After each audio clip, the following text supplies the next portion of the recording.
I'll give you a clue. It was Grimsby. They are pressing quite well. What's happened there? You've got to be joking. Oh, sorry, I've done it wrong around. I've drawn an arrow. I haven't seen it. Sorry. He must have a horseshoe up his ass. If we're playing on professional and that's happening for Barcelona, 2 years ago. Sorry about that. I don't know when I was. I'm sorry, that's just put me off the game. I'm not having that. Anyway, segue, moving on. What has that got to do with football? Why is that at a football ground? Hello and welcome to another episode of the Honest Football Podcast, where we bring honesty back to the beautiful game. My name's Charlie Betts, and joining me this week and every week is Craig Savage and Daniel Cody. Coming up on today's show, we've got our weekly EFL and non-league review, our regular segments, question of the day and story of the week, and our main topic this week, which is are steady managers becoming unfashionable? So, how's your week been, guys? The best part of my week I can't actually mention. Stuff happened at work that not bad, but basically I got evacuated from my classroom, and that's as far as I can go. As long as it wasn't your fault, it's okay. No, exactly, no. Cody? Not particularly, mate, to be honest. This has probably been, since we've started recording this podcast, the dullest week I've had in terms of general life. So I'm afraid it's all down to you to save our week of interest. Yeah. Well, I've had a week off from work, building up for my operation in a couple of days' time. 2 days' time as this comes out, isn't it? When this comes out yet. But I've had a really bad back this week. And you're falling apart now, aren't you? So, you two call me the granddaddy of football. As pretty much prime. I mean, I haven't called you the granddaddy, but I will know. I basically cannot walk. I literally need a little. So what have you done to your back? I don't know. I just couldn't walk. Well, if anyone wants to send Craig Savage a Christmas present, we'll get a PO box by November, and you can send him a Zimmer frame. I went for a massage the other week. Massage? Yeah, non-sexual. Non-sexual. Should I say? Non-sexual. Massage. And I think that's enough, mate. I think we'll stop there.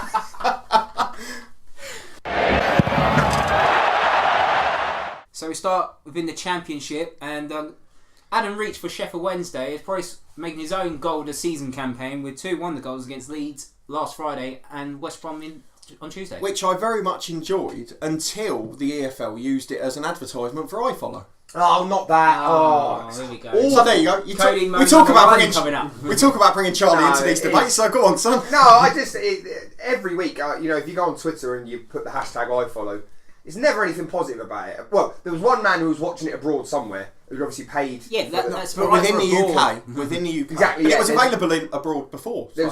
There's nothing good to be said about it. So I think that speaks for itself. I'm not going to go on anymore. Okay, going to move on. Stoke, they got a credible 2-2 draw against Rotherham, come back from 2-0 down. But I'm just going to have a little moan about Ashley Williams. What the fuck's happened to him? He's about 35 now. No, but the thing is, 2 years ago, Euro 2016, he was unbelievable for Wales. Yeah, but once your yard of pace goes... You've only got to look at us for you to know that a lot happens in 2 years, to be honest. Yeah, well, Crocs. I was fit as a fiddle 2 years ago, look at me now. No, he wasn't. No, don't give me that. But he's every game I see him seems to make mistakes. He's clumsy tackles. But he had the same at Everton, didn't he? Which is why they've let him go. Yeah, it's absolutely. Absolutely shocking. But then I'm looking at the league table. There's only 4 points separating from 6th to 17th. But that's the Championship, isn't it? I think it's probably. And then a team who nicks that 5th place will probably go up in the playoffs. Just the way it works. The lunchtime kickoff, actually, a mate of mine, he's going. He's a Brentford fan, and obviously they're playing Leeds tomorrow. He's going corporate, and he told me about the menu you get at Leeds for the corporate is a cheese board. I mean, who wants to go to football and eat a cheese board? Oh, was that Leeds? Right. Yeah, no. I'm just saying, but obviously that tomorrow. That's it's earlier on in the season. You can't say the league's deciding on that sort of stuff. But it's a big game, though, isn't it? It is, and quite possibly leading on to another topic in a minute. That could well be Dean Smith's last game there, if he's tempted by his boyhood club and given an offer. His beloved Aston Villa. Aston Villa. That's the first time we've used that word with any other team. Well, it will be. You're going to say it in a minute for League One, but just Championship League. I want to mention obviously Preston, as I do, and Preston more roundly predictions. I've had a couple of bits of criticism about Preston. I think you've been extremely harsh. Just suggesting that I hate the club, which I don't. No. I actually said in the prediction show I think they'll go down, but I didn't want them to. There was no me wanting them to go down. No. It was only that stupid fan who overreacted to it, which is fine. Do you feel like you antagonised them a bit? No. All I said is I think Preston will go down. Sorry? Did you stir the pot? I didn't stir the pot. I said I think Preston will go down, which is my honest belief. And they're sitting second bottom still. They They had a game against Villa in the week. We won't mention too much about the details of that game because that will come up a bit later on. A lot there. Yeah. But obviously in that game, they went 3-2 up after Villa went down to 10 men. Yeah. They came back from 2-0 down, brilliant. And then still managed to throw it away. And but for a missed penalty, they would have lost the game. Yeah. Which, I mean, it's such a poor position for them to be in. But I just wanted to point out, because obviously I've been keeping a little tabs on our predictions. My 2 predictions to go up automatically are joint top with Leeds, so Middlesbrough and Sheffield United. And my 2 of my predictions to go down, Preston, are in the bottom 2. So, absolutely fantastic with Ipswich. I remember you laughed at me for West Brom, but they're up there as well now. I'm so surprised they get told they're players. Yeah. I really am. I didn't expect Rodriguez to say, who is it they signed in the week? Bakary Sacco. Yeah. Oh, that's right. Great signing that is. Yeah. But if they keep Harvey Barnes fit, he's just scoring for fun. He scored another great goal against Sheffield Wednesday. He's a good player. He was a standout when we went to watch him with Luton earlier in the season, actually. Last bit from the Championship for me, and it's not really anything to do with football, but you know, if you go on the BBC Sport... That's a good start for the Championship. No, hear me out. You know, well, it is to do with football, obviously, but you go to the BBC football website, you know, and you get, you know, before the game, you know, you click on an individual match and you get the little sort of spiel beforehand. Yes. Preview. Preview. I think they were basically struggling because at QPR at the weekend, a little fact about Steve McLaren, that was all they could come up with. You know, they have the stats. Yeah. So this one about Steve McLaren cracked me up. All they could come up with was, QPR boss Steve McLaren has won his last 6 matches in all competitions against managers called Paul. Oh. And then it named that's Paul a great Ince, stat. Paul Dickoff twice, Paul Heckingbottom and Paul Cook twice. And that was it. That's a great stat. That's a fantastic stat. Considering QPR have actually been doing all right recently. Yeah, that's what I mean. And that's the only thing they they could have come up with, the fact that he's got a good record against people called Paul. Okay, let's move on to League One.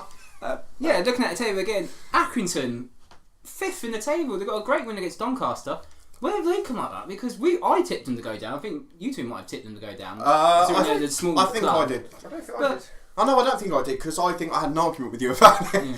But there's 3 of the teams that are doing all right because Luton are obviously in the top half, and I think is it Wickham they're doing all right, aren't they? I thought they were near the bottom. Yeah. I'm not sure, but at least 3 of them are doing all right. So fair play to them. It's all going well, and you know, it just proves, as we've said for years, there's not much of a gulf between League 2 and League 1. No. And obviously, most people don't know we've been saying it for years because we've only been doing this for 3 months, and we're off to a cracker. Speaking of Luton, there's nothing better than getting a 98th minute winner. There is. It's nothing. What is that? There is better. Winning the cup final's better, but a 98 minute away win as well. Charlie will be pleased because it's Oxford, who he predicted to go down. The second bottom, I think, at the moment. Well, I did hear criticism that they were time wasting a lot, so I think that's why the 8 minutes were added. And it leads me to the game before, actually, against Charlton, who we all predicted to go up. Yeah. Luton played Charlton at the weekend. You went to watch them. Charlton looked a fantastic side. They played good, quick attacking football, but as soon as they went 1-0 up, and in the second half, they slowed things down. Yeah. And it ended up nearly costing them. They went 2-1 down and nicked a last-minute equaliser from a corner. But it was so strange to me that they changed their mentality from 1-0, and they looked really shocked when they let in a goal. And they look a bit leaky at the back because they lost 5-3 in midweek to Scunthorpe, who we're obviously playing tomorrow, and I'll give you a report on them next week. So what's your thoughts on Lee Bowyer and that there? Do you think it'll be a long-term thing, or is he... It depends, because there's a lot of problems off the pitch, which will dictate what happens, as is so often the case now. But if they get things sorted off the pitch, or keep it away from the action on the pitch, I think they'll go up still. I think I think they have to use the Blackpool example. Like on the pitch, they were doing well. Obviously got promoted.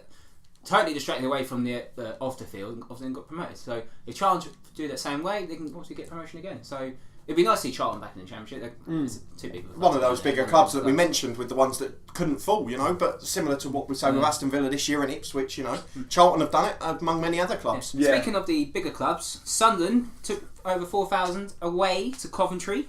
It's a very big game at that level, reputation-wise, isn't it? Well, they're both obviously ex-Premier League teams. They're fallen giants. They're actual fallen giants from the Premier League. But who gave them 4,000 allocation? Oh, I'm a bit surprised by that, but I guess if Coventry, again, with the off-the-field pitch, they probably took that. It's probably getting money into the club. I went there a few years ago when West Ham were in the Championship, and they literally gave the whole end behind the goal, the whole of it, and that must have been about 4,000. It's a big stadium, isn't it? Yeah. You know, so I've only ever been there for an Olympics match, so I have no idea. Okay. But yeah, to be honest, I think they're quite. You know, they're not going to fill that 4,000 with home fans, so you know you might as well get the money elsewhere. The attendance that game was 16,407. Yeah, that's very good, isn't it? Yeah. But if you think, you know, there's no way they made up that 4,000 with, you know, local fans. No.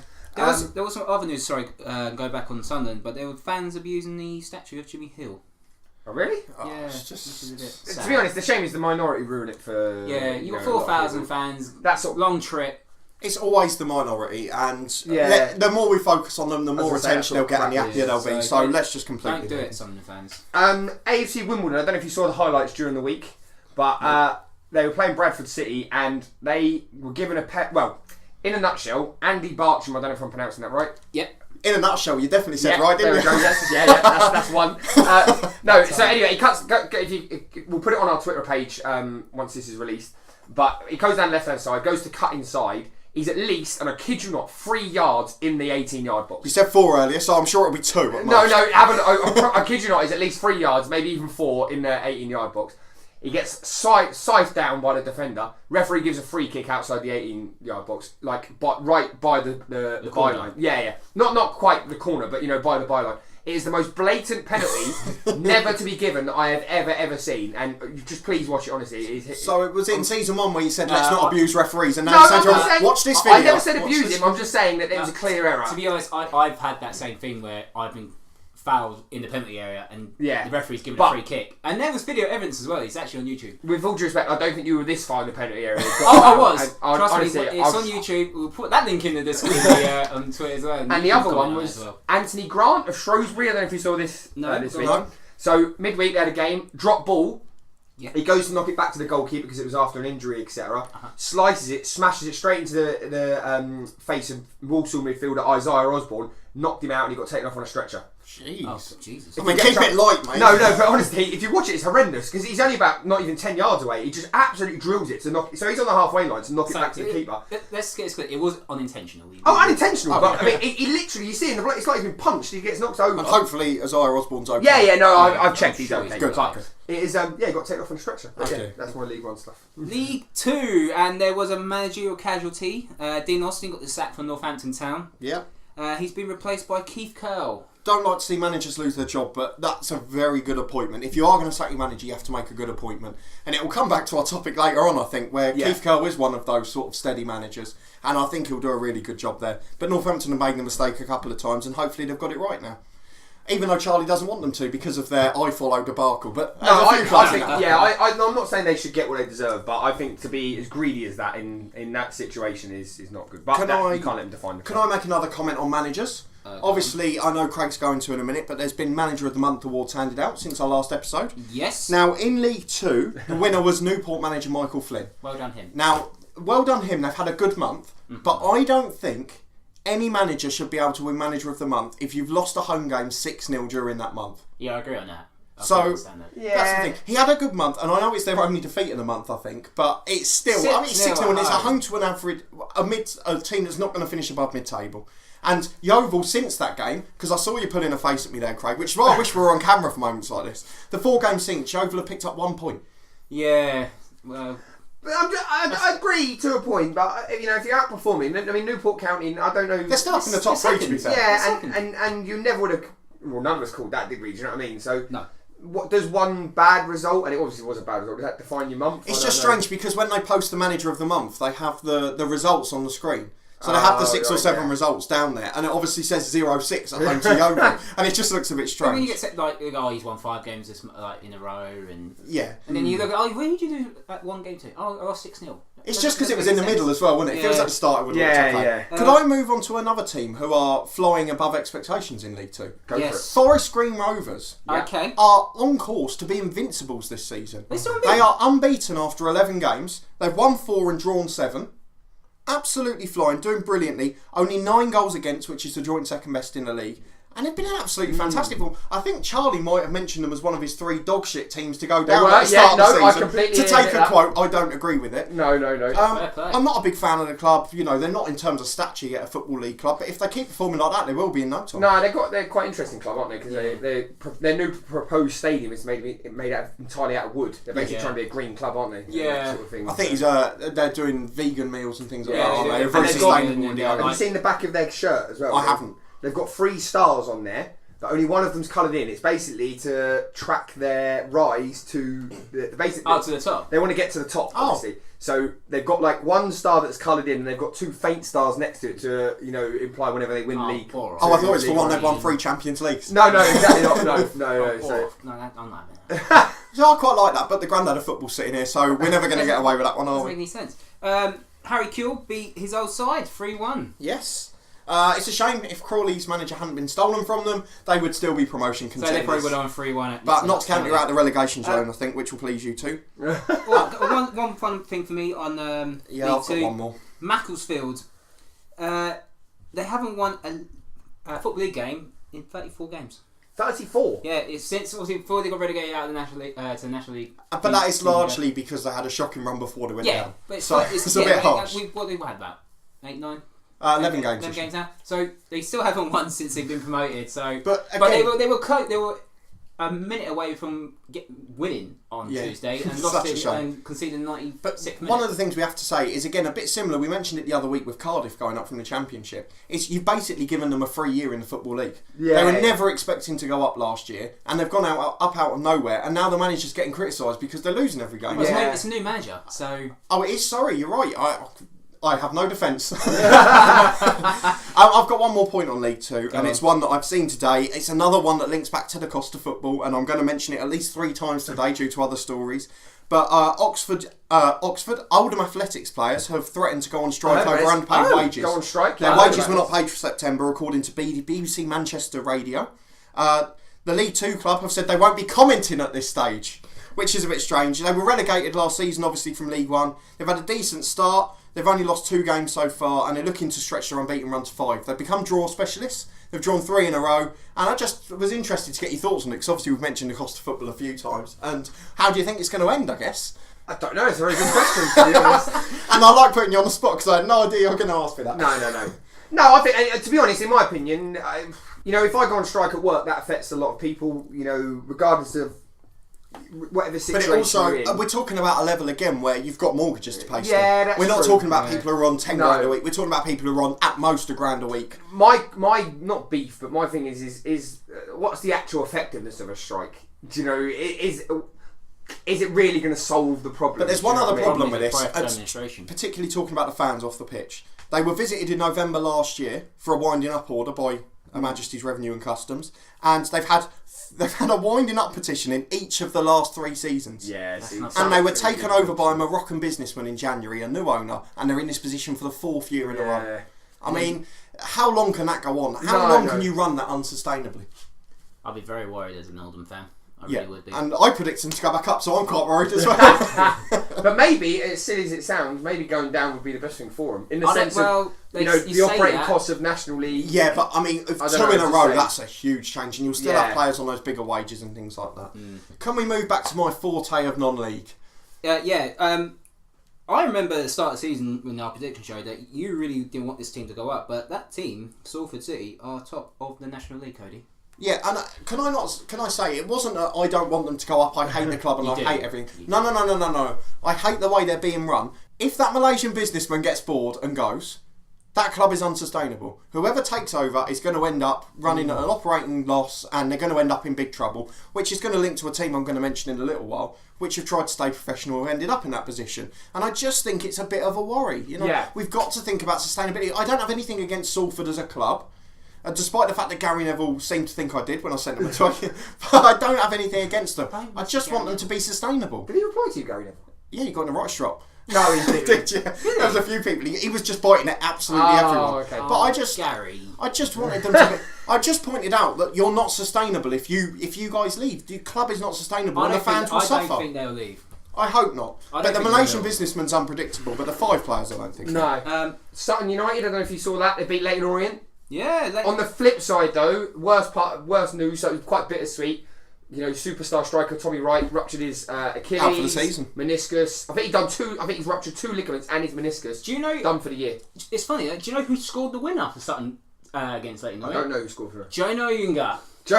He scored the winner. Let's not mention anything about him. But it can lead me on to another point from non-league. Yeah. Today's news: Dover. What's happening? Obviously, they've had a poor start to the season. Has Chris Kinnear been sacked? Chris Kinnear has been sacked. No! But I just want to read out some bits from the statement by the chairman. No, I'm sorry. There's some bits from the chairman that have really annoyed me today. Yeah. Okay, so obviously we've known the fact that they came up. He's had 5 full seasons in charge in his second spell at the club. The first year they were promoted from the National League South as playoff winners. Mm-hmm. In the 4 seasons in a largely professional league, in the National League, playing against largely professional teams as a semi-pro club on a small budget, they have finished 8th, 5th, 6th and 8th. That's very good. 4 seasons. No, Every season, his best players have been sold. Every season, he's warned in the summer, like he did this year, that without investment and without replacing these players we've lost, we're going to eventually be in trouble. And the most important thing from this statement was the fact that the chairman said that he'd asked the manager to draw up a plan of how they were going to get out of this mess and decided that it wasn't good enough. Now, that's a chairman saying, I know more about football than the manager. Yeah, never worse. And he works so hard. He's a part-time. He's a school teacher, PE teacher full-time, and he works with that on the side. And I just think eventually he hopefully will get a chance at a National League club that's professional. That will give him a budget, and I have no doubt will take them up. And it's another one where I end up saying, be careful what you wish for. They're looking at the bit at the end of the statement. They're looking forward in moving in a future direction. Do you know what the most disrespectful thing was? Football has changed since Chris was appointed. Well, he has been there a very long time. 5 years. Yeah, but I mean... He's been there longer than 5 years. No, he had 2 stints. So has second one's football about changed 5 that much at that level? Has it changed that much at that level? But that basically it means it's has. going to be a head coach. Considering, obviously, Luton, obviously our beloved Luton Town. Wasn't me this week. Yeah, we went to watch their games over the 5 years. But they were only in there 2 of them, Dover, in that league. I'm not talking about Dover. Sorry. I'm talking about the standard. Oh, right, sorry. Obviously, the standard from when Luton ended in 2009 to when they left in 2014, it has been. It's totally but that doesn't mean that, you talk about, like you say, you've only got to look at the league positions over that period as football, inverted commas, has changed. Of what he's done there, this summer, again, they've lost their best players. They've not invested, and they're moaning because for 1 year, it happened at the top level with teams like Southampton, where they sold for years and then they suffered. And you have to understand the geography of a team like Dover. There's no big side around to get exactly. players. That's the thing. It's not like you don't get the youth prospects somewhere and else. Like that. Yeah, So the last thing I'd say on that is obviously I had a little reaction to it in social media today, and they're 23rd in the league, 1 point off the bottom, and the fans are absolutely devastated with it. Most of the fans are saying it's a shocking decision. We absolutely love the man. You'll do well to get someone as good for the club. And how rarely do you see that? Someone finishing near the bottom of the league and the fans saying, why are you letting this man go? Definitely. It says the impact he's had on the club as a whole. I think, unfortunately, you're losing those sorts of committed managers as much. There's not as many. It feels like there's more and more mercenaries going around anyway. If he'd achieved exactly what he was supposed to in the last 4 years and had finished 18th or 19th, no one would have blinked an eyelid at his start of the season. Victim of his own success. Victim of the fact that he's had them in the top half for 4 years, which just annoys me. Moving on, staying in the National League, Chesterfield. Got a point. Well, no, but they've no win in the last 12 games. But they got a point. They're on the way back. No, I'm a bit worried about Chesterfield, to be fair. And, I'm surprised. I thought Martin Allen would be up there. He needs time. The thing I'd spoken no such thing in time. But again, I'd spoken to a few fans and they'd said that it's just a poisonous atmosphere where they've gone down in the last couple of seasons. It's just been. It needs a whole. They need time to rebuild. It's a bit like the Sunderland situation, but further down. Successive relegations or 2 relegations in a couple of years, and just off the pitch, it's a bit of a mess again. Should never have got rid of Jack Lester. No, he's my hero.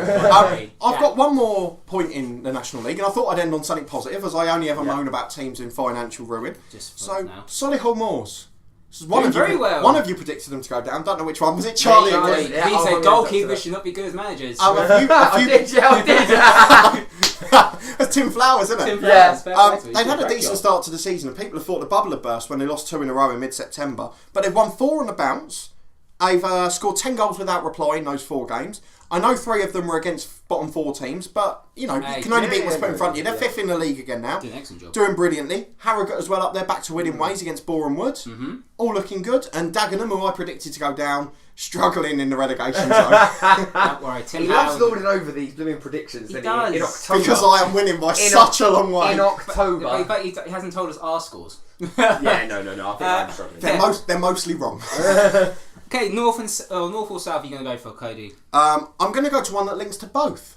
Okay, so there's been a managerial change in the north and south this year. It's a team we mentioned quite a lot in the last couple of weeks, Hereford. Their head of football. The head of football, is he not in charge anymore? So he's gone through, sifting through all these CVs. He's here to bring an outside-the-box view to football, okay?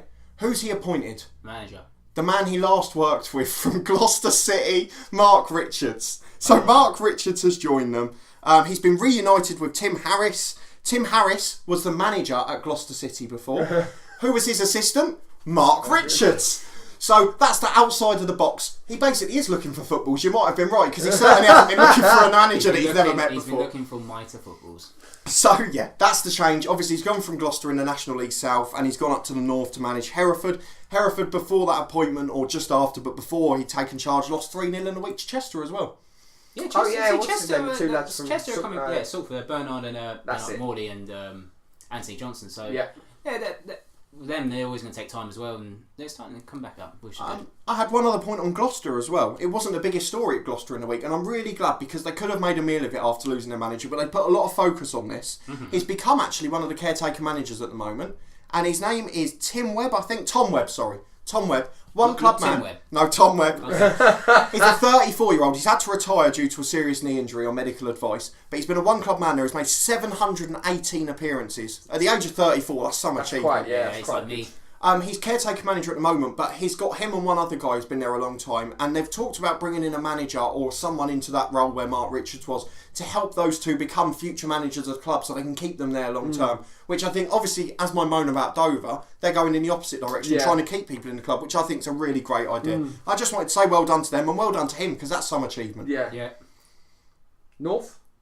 South, sorry. We've done the North, haven't we? Sorry, South. It was a bit of both. Well, we've done a bit of both, but I've got one more from the North, which is sad news today. Oh, no. Sad news. I know I've ended up taking over this with financial rants, but Nuneaton Borough. Oh, here we it's go. Nuneaton Town. No, they're now Nuneaton Borough. They've officially had their name changed again in summer. Yeah. They are at the risk of folding within the next month. I did see some of those. So they've got no directors and they've got no so chairman. they're effectively being run at the moment by their manager, assistant manager, club secretary, and one other administrator, which isn't a position. Aren't they pros though? Not pros, Now, but they've gone pro. This is my rant. Oh, Until the end of last season, they were professional, and even now, the manager and the assistant manager are left to mop up and move them back to a semi-professional basis. How many times have we said and complained about teams who go professional at that level of the game and say you cannot sustain it? The owner who did it has now run off.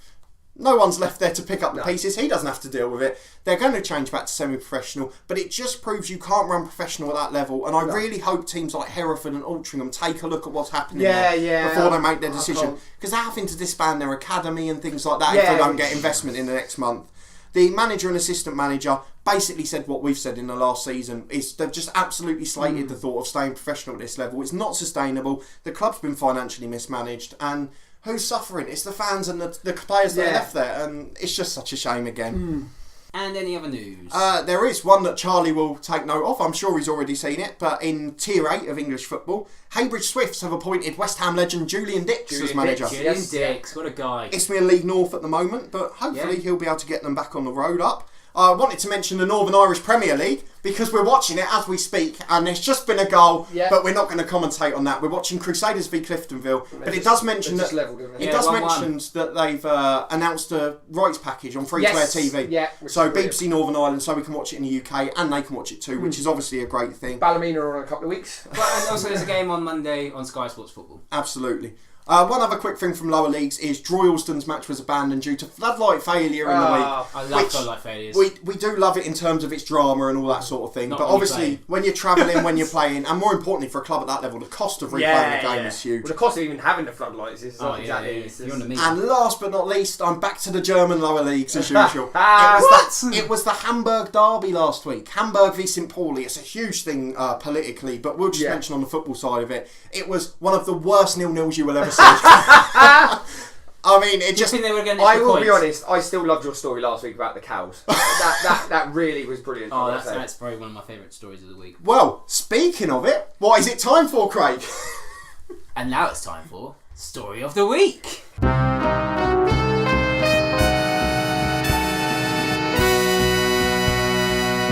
So, Story of the Week. We're going to start with the FA Youth Cup. Nuneaton Borough playing Hales Owen. Ridiculous scoreline. It ended 9-8 to Hales Owen. But that's not half the story. That's only, It was 4-1 to Nuneaton at half time. 7-2 after 62 minutes. And then finished 9-8 to Hales Owen. But as a defender, going granddaddy. What the fuck's happened here? Even going into stoppage time, they were 87 up. Yeah. So, I mean, you've got to take to be 7-2 up and lose 9. You've got to take a long, hard look. At obviously, a few minutes ago we mentioned off the pitch. I know it's only the youth cup, but that's the academy that they're paying for as a full-time team, and that's such a shame. The defenders will be the first to go. Well, I was just about to say, if I was a defender, I'll retire.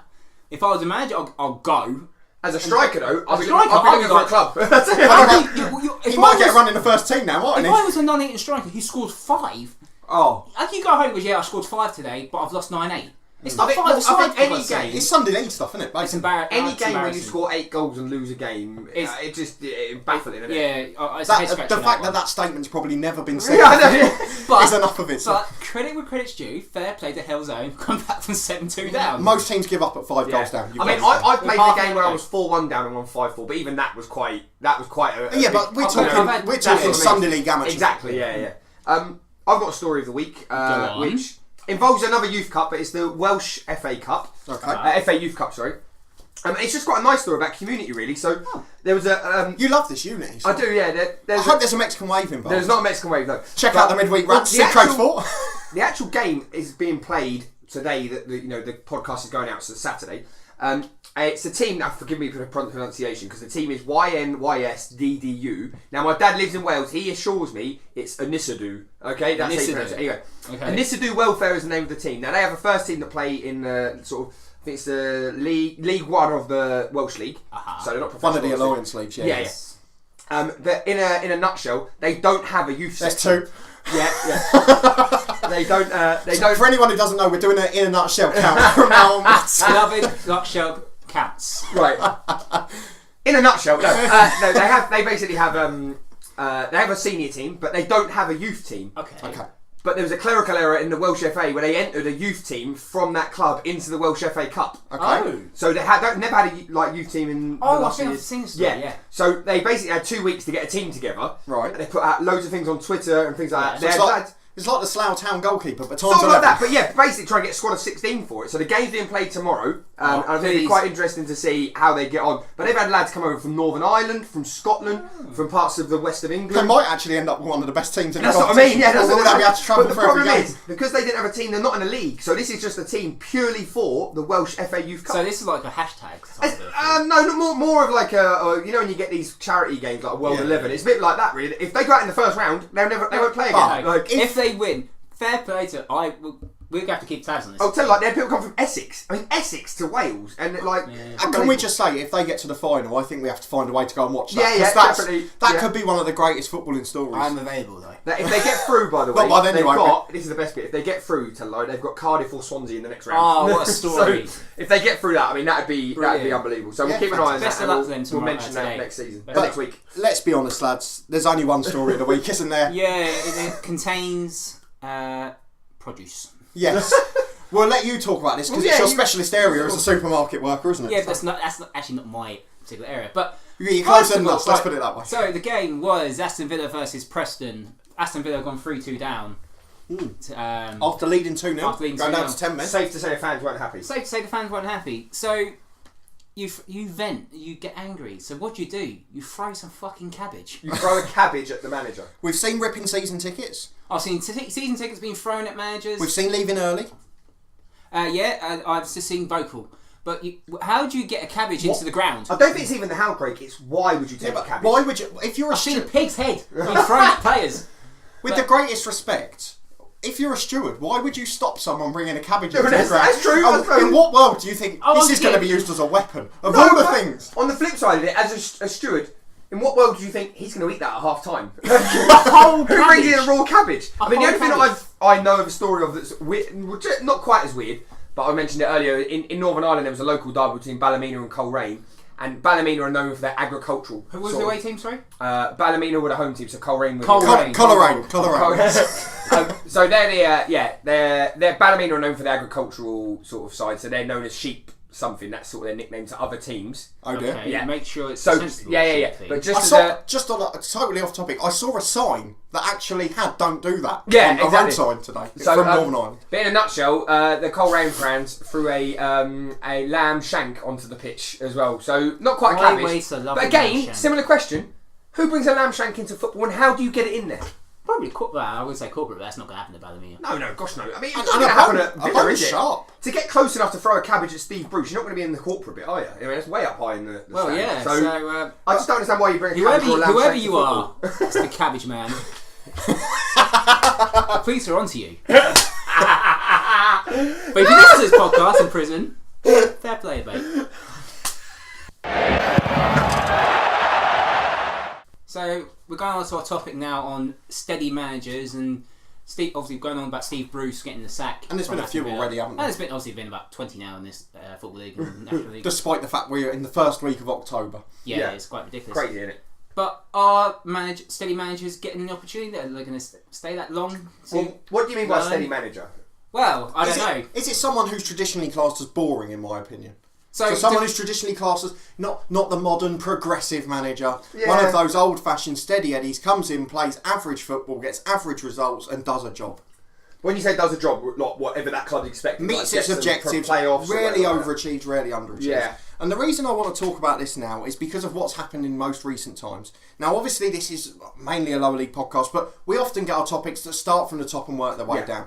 So, obviously, it's not been helped in the last couple of years that some of those traditional older managers have started to fail a little bit. Yeah. I guess you would say. So, even though I don't think it is a failure because they were rock certain to go down, obviously, David Moyes at Sunderland, someone who'd done brilliantly in his career, bar the little United spell aside from that. Yeah, had a agree bad with spell that. at Sunderland. Don't mention that. Alan Pardew at West Brom, Yeah. which, enough said about that one. Big Sam at Newcastle. Big Sam at Newcastle did a good job, I think you'll find. What? Big Sam's done a good job wherever he's gone. At Newcastle. Yeah, he did alright. Okay. I don't believe you. No, I know what you mean. Those sorts of people, though. Yeah. But there's a few of them who haven't been too well. And we even talk about at the top level, our manager, so like Sean Dyche last year finished 7th in the Premier League. Yes, Is he not getting a chance because he's a boring manager? He's not a sexy name. Is it just because their names are Sean and Steve? Do you know what I mean? Yeah. It's the same Chris Hughton as well. Is it Steve because his Bruce- name's Chris? they His say record that- stacks up against anyone. They say about Steve Bruce being a steady Eddie. Steve Bruce has published books, crime novels, as I mentioned in season 1. And there's nothing you love more than a football manager's book, is there? No. You still haven't found them Peppy Mel ones in English, have No, you? I haven't found Pepe Mel those books, honestly. No, but on a serious note, I think the thing is, as a club, I think what this stemmed from, if I'm honest, was you mentioned it on Twitter actually, Dan, was about how, obviously Steve Bruce has been sacked, and then there was people giving off about the fact that they might be getting David Moyes, and that actually that they were seeing that as a negative, as a step backward, and given, I think, some cases maybe a steady manager isn't what you need, but the context of where the club is, you do need people like that there. Do you know what annoyed me in all of those moans from the Villa fans? Not one mention was about results. So all they've done with Steve Bruce, they moaned about the fact that they were losing games. Not just the football they were playing, but they weren't even getting results. No. Okay? So David Moyes, not one of them mentioned results because they know his record stands up well. The problem is because he has this reputation as a traditional standard football manager who doesn't play exciting, elaborate football, which to be fair, those Everton sides, yes, they were quite direct, but they were attacking. They were attacking. Definitely. They got crosses in early. They peppered the box. They played well. David But Moyes at again, Everton. Fellaini and Cahill up front heading the ball and I went, oh, must be a long ball team. Yeah, see the thing is, you look at the players they had. David Moyes at Everton, they were a very good side. And actually, I genuinely quite like watching them, regardless of the Fellaini long ball Hugely stuff. overachieved. Yeah, I mean, look, Pina. I mean, if you, Arteta. he got. I'm going slightly off topic. Louis Saha. We're going slightly off topic, Yeah. but just to go with it, he got tons of stick recently. David Moyes. He said, he thought we were one player at Everton, one player striker, away, one striker. Sorry, that was it. One strike away from pretty much pushing for Europe. And actually, if you look at the team he had in their heyday, they weren't far off it at all. And if Louis Saha stayed fit, they probably would have been a top Yeah, four do you know what I mean? Louis Saha was So, in Distan it. was still good, I think, when he went there. You had But Pienaar, people like The that. year Saha was there, I know he wasn't fit that often, but they got to the FA Cup final because of the way. Leon Osman, Tim Cahill, he had some good players there. And Seamus obviously, Coleman. Baines and Coleman. Baines, yeah. He brought Coleman to the club. Yeah, that's what I mean. Jagielka. So, sorry, we're digressing slightly, but the point being that, Sunderland, whatever happened there with him was, I don't say any It was a manager. poison Every manager's management failed staff there, so at it doesn't Sunderland. count. But, you look at people like Sam Allardyce like that, I think they are there to do a certain job. I think it depends what you are after as a club. If you're someone like Brentford, I look at someone like Brentford and think, do they need a steady Eddie? Probably not, because they're quite not privileged, they're probably quite lucky to be in the position they are, really. A bigger club like Villa, where they should be in the Premier League, you need someone like that in my opinion. Villa, I think they're going to go for a different direction, something more fancy. But then that will go for someone like a Thierry Henry or the. A club at that size, that's a massive risk. Yeah, it's a massive risk for someone who's got no managerial experience. But the fans When they were all moaning about Yeah. David Moyes being the favourite, a lot of them said we need a young progressive manager like Thierry Henry. Now, I want to make one point here. How do you know he's a young Yeah, he's progressive never managed, manager? is He's never been a fucking And manager. I'll be honest, he was assistant manager at Belgium.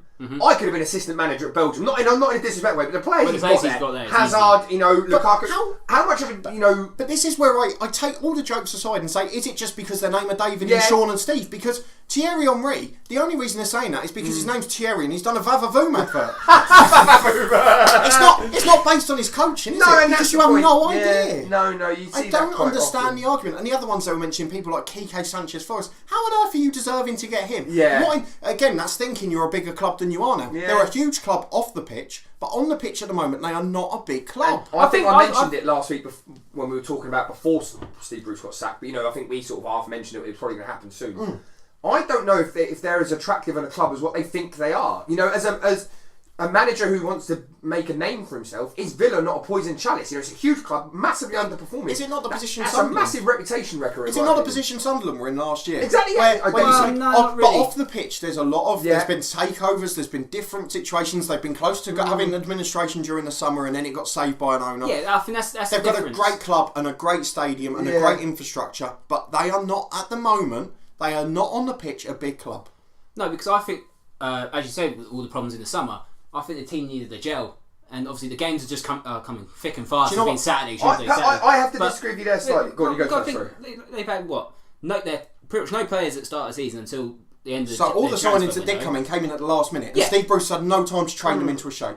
I you go. personally, I disagree, and it's not just this team. I think in general, I disagree with this needing time to gel bollocks. In my opinion, you're talking about professional footballers. We play once or twice a week. That needing time to gel thing, I get that. They're playing with each other every day. They're doing stuff. Training. Yeah, but I'm not having that. No. I personally, I can't buy that. They need time to I gel. use the same example I always use when John Still came to Luton. He took half a season where he wrote off the rest of the completely. season and Yeah. said it, and in the first 8 games of the next season he said, we bought lots of players in, Yeah. we will be crap for a month and a half, and we were in the bottom half, Yeah. won the league with 100 goals and 100 points, and I just don't buy that if you're playing every day. How it takes that long. I personally think that's a cop out excuse. But that's a tiny, minute part. The most Yeah. important part to me is there's one thing that club needed after all the stuff we mentioned in the summer: stability.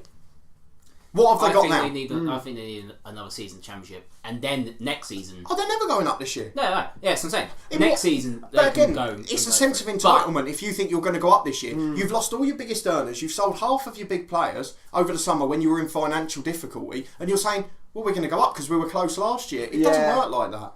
The one thing I would say is they've got to get this appointment spot on. Because So who would you pick? I would pick Dean Smith.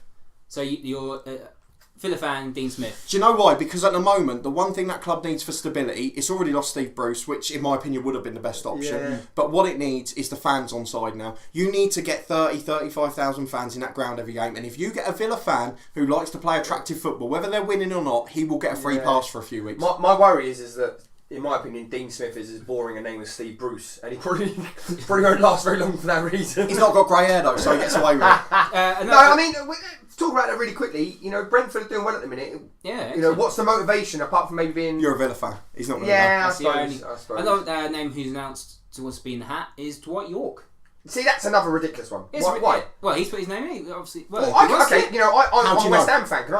I can manage West Ham. It's ridiculous. Just because he. Well, yeah, Julian Dixon, obviously, and Slaven Bilic. No, and but that didn't really. Yeah, but Slaven Bilic was a proven coach when he comes to West Ham. And That's he did a the good job. They difference. finished 7th. Yeah, do you know what I mean? Yeah, and then we've Dwight- seen what's it. Dwight York done? Yeah, that's what I'm saying. It's like the same thing with Do Thierry you know Henry. what I did like at the start? I think it was just for a joke, but one of the bookmakers put Mick McCarthy up. I don't think that's a joke. I think that's generally serious. But you always end You up. could do worse. Yeah. Yeah, well, what's wrong with You always get the McCarthy? same name. Exactly, yeah. but that's the thing. The Villa fans slate it because he's a long manager, but Maybe he's the got Wolves teams up. manager. Yeah, Maybe. but everyone's been a manager everywhere So, at this yeah. stage because he But gets sacked every 10 David games. Moyes, as from this morning, has shooted up in the odds to be the next Villa Do you know what always manager. cracks up? Alan Kirbshley's always on that list. Like, why is Alan Kirbshley He always hasn't on that managed in list? years. Why is he getting involved? No, I'm joking. But No, yeah, Sam Allardyce, Alan Pardew. See, It's the same I old. thought- Tony Pulis, sorry, who's doing a great job at Why Middlesbrough does now. Yeah. Pulis go away? No, that don't make any sense. But No, I'm it's saying in terms of the boring it's managers. just always the same names.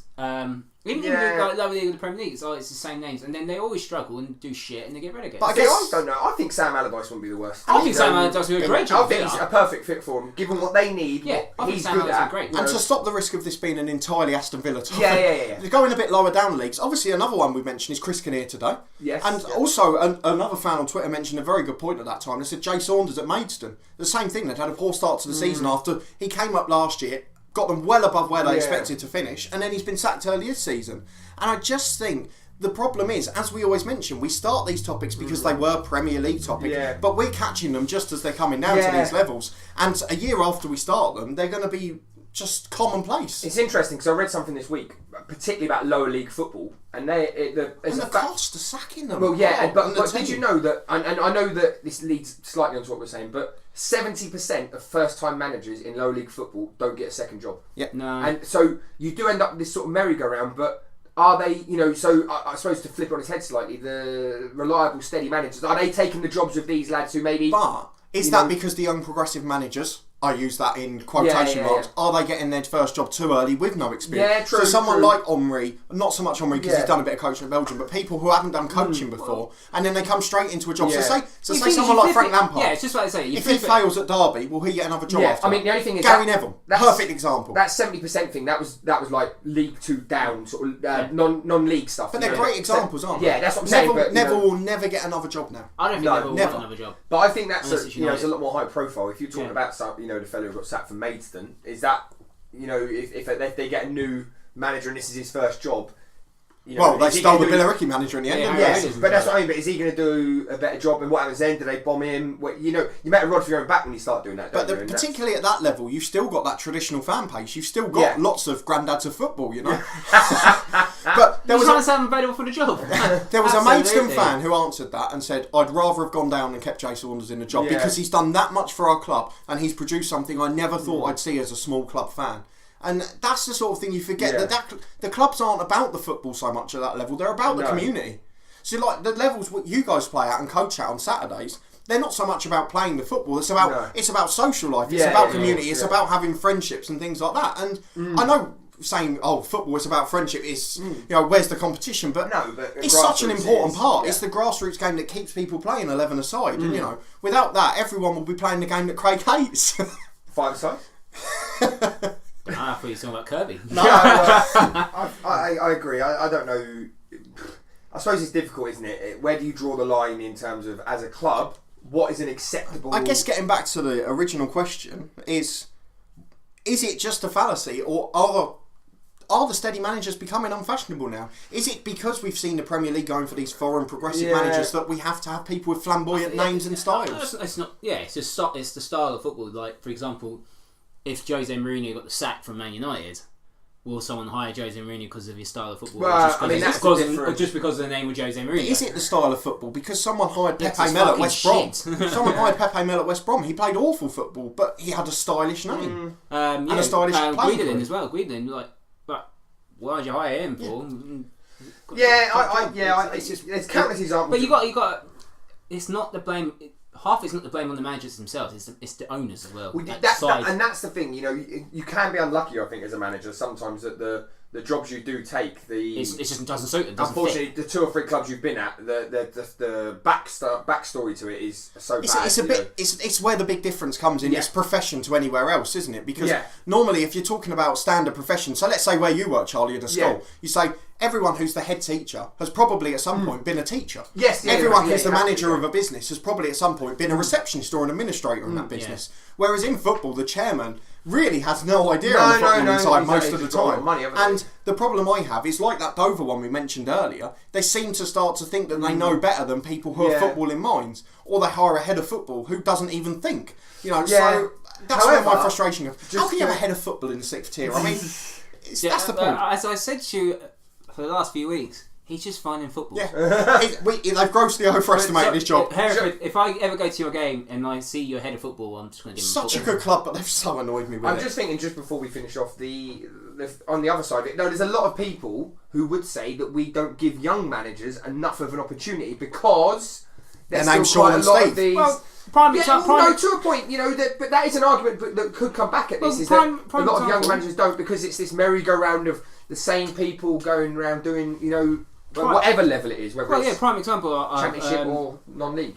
Prime example, Nathan Jones, his first manager job takes Luton, gets to a playoff first season, second season gets promoted. Yeah, but and it is his reputation rises. Yeah, and then you'll get something like a big club that maybe in the future will. But the point being on that is, but he did coaching first. He did a lot of coaching. Yeah. But that's not the point though. You're saying he hasn't got the job though. But I'm not saying I agree. I'm just saying that a counter to the point that you made could possibly be. Can I counter your point though? Just very quickly, is to say, there's a lot of counters. I'm bored of them. Could I just point out that are a lot of these young English managers not getting a chance because they've got a reputation of being these boring, steady managers because they've played under boring, steady managers. Yeah, so possibly. if you've played under someone like Sam Allardyce your whole career, yeah, and I know Kevin Nolan's an exception, but will he get another job? That's a question. No. Well, he's had 2. Yeah, but will he get another one? That's my question. I hope so. Yeah. But that's my point, is because you've played under those managers your whole career, are you shoehorned into being that type of manager? Yeah, I mean, I'm not saying I subscribe to it. I'm just saying that as a possible retort you could have for what we've been saying. It's a bold statement to do, like through Joey Barton as well with Fleetwood. His first manager Hadn't job. done coaching before. That's the big risk with it. Hadn't But done the coaching. Well, he's had his coaching badges, But hasn't done coaching at clubs like someone like Jones. You could say it's a risky move, but at the end of the day, you've got to give it time, especially for the new managers. You've got to give it time.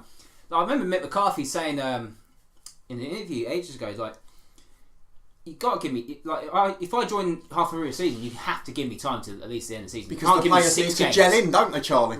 No, that's you have to give me time. You're not falling into that trap. Like Mick McCarthy's a manager who want to come in at the start of the season, during the summer, then during the season. But young managers don't get that chance now. That's the problem, and that's why they don't get another job.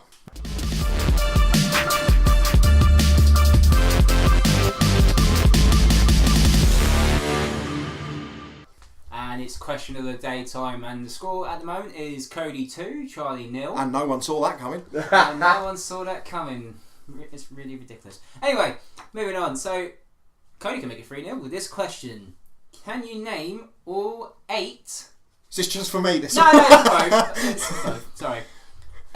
Charlie seems more engaged in Cliftonville Tennessee. Right, no, let's go. No, the bloke is running towards a keeper. Yeah.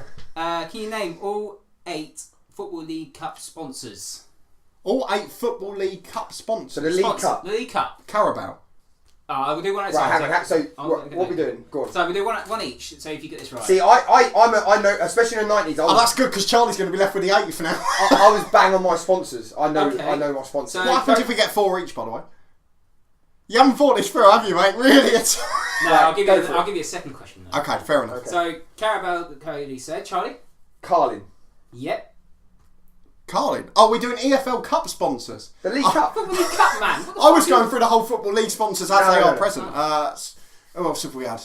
Oh, I'm running out of ideas. See, I reckon I can name the 90s ones. I reckon I can do them. Okay. Do you? Alright, do you want to pop in? Coca-Cola, definitely. Yeah, I so remember it's that. 2-1 Charlie. I remember the Milk Cup, but I don't know if that was a That's sponsor. one. Was Yeah. it? 2-2. I mean, I'm out here. Worthington's. Yeah. Oh, that's a 3-2. cracker. Because Spurs had it. I feel like there was one gets up to 5 first, we'll pretty much win. Capital One. Yeah, 3-0. I don't know. Hang on. They're all going to be the old ones now. Littlewoods. Yes. It was You Littlewoods. should have got that, man. Jesus, should. I'm a Luton Town Absolutely. fan. 5 years before I was born. Andy indeed. That's one left. One left. Yeah, one there. And I'm not going to. It's going to be an This old one. was no, that was before the Coca-Cola. What was before the Coca-Cola? That's before me. Rumblos. Yes! Well done, mate. Well done. So Charlie's got one. So let's go. I mean, again, ones that are before my time are the ones that I don't get. So when was it Yeah, sponsored that by was a bit- Rumlows? oh, I mean, So come on. I'll go for you. So, I just vaguely remember as a kid. I'm sure Coca-Cola must have been what? so the Football League Cup didn't have a sponsor from 1960 to 1981. And then the Milk Cup was from 81 to 86. The Littlewoods Cup, which I can't believe Cody even get that, from 86 to 90. The Rumbelows Cup was from 90 to 92. So that's before I'm born. I wouldn't have no idea. I thought you were explaining the Football League. Coca-Cola from 92 to 98. Worthington from 98 to 2003. Yeah, I should have I remember that because Spurs won it. Yeah, that's the only cup I remember. Spurs winning it. The Carling Cup from 2003 to 2012. The Capital One from 2012 to 2016. There was no sponsor. Was it not? It was just the EFL Cup because it was the first. It was the first year of their EFL branding, wasn't it? Yeah, so then they called it the EFL right. Cup. So that's the one that Man United won. Yeah. And then from 2017 onwards, it's been the Carabao Cup.